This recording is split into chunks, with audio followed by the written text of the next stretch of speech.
کسی علاقے میں ایک سخت قحط پڑا۔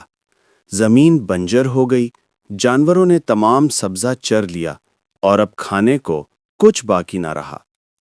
مویشی پالنے والے سخت پریشان تھے۔ انہی دنوں ایک مسجد کے مولوی صاحب نے جمعے کے خطبے میں بڑی یقین سے کہا، اللہ کا نام لے کر بسم اللہ پڑھ کر اگر دریا کو بھی حکم دیا جائے تو وہ نافرمانی نہیں کرتا۔ یہ بات ایک سادہ دل چرواہے کے دل میں گھر کر گئی۔ اس نے سوچا کہ کیوں نہ یہ آزمایا جائے۔ اگلے دن وہ اپنی بکریاں لے کر دریا کے کنارے پہنچا، بلند آواز سے کہا، بسم اللہ الرحمن الرحیم، اور دریا سے مخاطب ہو کر بولا، اے دریا، میں اپنی بکریوں کو چرانے جا رہا ہوں، اللہ کے نام پر مجھے گزرنے دے۔ پھر اس نے اپنی بکریوں کو آگے ہانکا اور خود بھی پانی پر قدم رکھا۔ سب کے حیران ہونے کی بات یہ کہ وہ بکریوں سمیت دریا پار کر گیا۔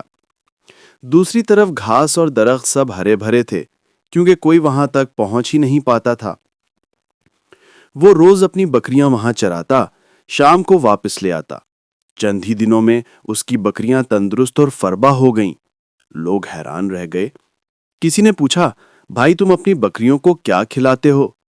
چرواہے نے سادگی سے جواب دیا، ہم تو دریا پار کر کے چرانے لے جاتے ہیں۔ لوگوں نے یہ بات سنی مگر یقین نہ کیا۔ آخر یہ خبر مولوی صاحب تک پہنچ گئی۔ انہوں نے چرواہے کو بلایا اور پوچھا، یہ تم کیا کہتے ہو؟ چرواہے نے عاجزی سے کہا، مولوی صاحب، میں تو آپ کا شکر گزار ہوں۔ آپ ہی نے تو فرمایا تھا کہ بسم اللہ کہہ کر دریا کو حکم دو، وہ انکار نہیں کرتا۔ مولوی صاحب حیرت میں پڑ گئے، کہنے لگے، بھائی ایسی باتیں تو ہم ایمان مضبوط کرنے کے لیے کرتے ہیں، یہ تو مثالیں ہوتی ہیں۔ مگر چرواہا پر یقین تھا۔ اگلے دن مولوی صاحب نے خود تجربہ کرنے کا فیصلہ کیا۔ صبح لوگوں کا ہجوم اکٹھا ہو گیا۔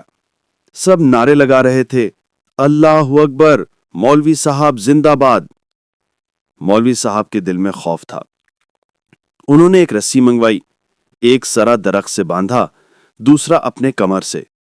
پھر بسم اللہ پڑھ کر قدم رکھا، مگر پہلا قدم رکھتے ہی پانی میں گر گئے۔ لوگ دوڑے، رسی کھینچی، بڑی مشکل سے انہیں باہر نکالا۔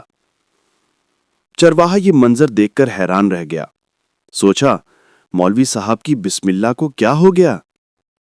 پھر اس نے خود بسم اللہ پڑھی، بکریوں کو دریا کی طرف اشارہ کیا اور پانی پر چلتا ہوا آرام سے پار چلا گیا۔ اب لوگ چرواہے کو ولی اللہ سمجھنے لگے، مگر وہ نہایت سادہ انسان تھا۔ اس نے مولوی صاحب کے پاس آ کر کہا، مولوی صاحب، میں تو حیران تھا کہ آپ کی بسم اللہ نے کام کیوں نہیں کیا، مگر اب سمجھ گیا ہوں کہ آپ کی بسم اللہ کی بیماری کیا تھی۔ اس نے درخت سے بندھی رسی کی طرف اشارہ کرتے ہوئے کہا، یہ رسی ہے آپ کی بسم اللہ کی بیماری۔ آپ کو اللہ اور اس کے کلام پر بھروسہ کم تھا، رسی پہ زیادہ، اس لیے اللہ نے آپ کو رسی کے حوالے کر دیا۔ میں نے آپ کی بات سنی، یقین کیا، اور میرے اللہ نے میرے یقین کی لاج رکھ لی۔ آپ نے بات کہی مگر یقین نہیں کیا، اسی لیے اللہ نے آپ کو رسوا کر دیا۔ محترم دوستو، یہی حال آج ہماری عبادتوں، نمازوں اور دعاؤں کا ہے۔ ہم پڑھتے سب کچھ ہیں مگر یقین کے بغیر۔ یاد رکھو، عبادت، دعا یا بسم اللہ، سب کا اثر تب ہی ظاہر ہوتا ہے جب دل یقین سے بھرا ہو۔